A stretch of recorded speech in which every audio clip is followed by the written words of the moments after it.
Dobrodošli nazaj v oddajo VV Faktor. Melania Trump, prva dama Združenih držav Amerike, je pred 2 dnevoma prelomila tradicijo in prišla v kongresno palačo na govor svojega moža in predsednika ZDA Donalda Trumpa, ločeno od svojega soproga.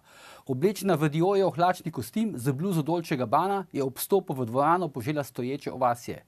Novinarji New York Timesa pa so tudi hitro ugotovili, da je pri njenem kostimu šlo za barvo sufražetk, ki so se borile za enakopravnost žensk.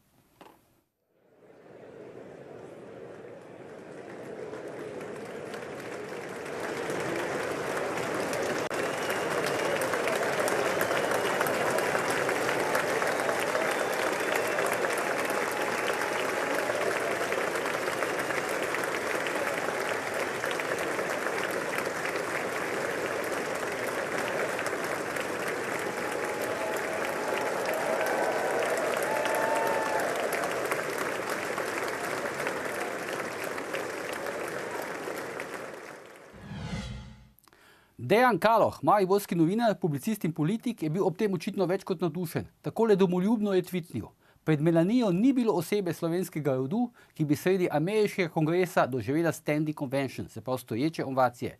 Slovenska lepota in pristnost v vsem svojem razkošju, kapo dol." Na nek način ima prav. To je bilo za danes vse. Prihodnji teden bo z vami kolega Aljuš Pretinač. Pa ne pozabite, jutri bo menda močno snežilo. Resnica boli, komentarji še bolj. In ni vseeno, kdo kaj reče.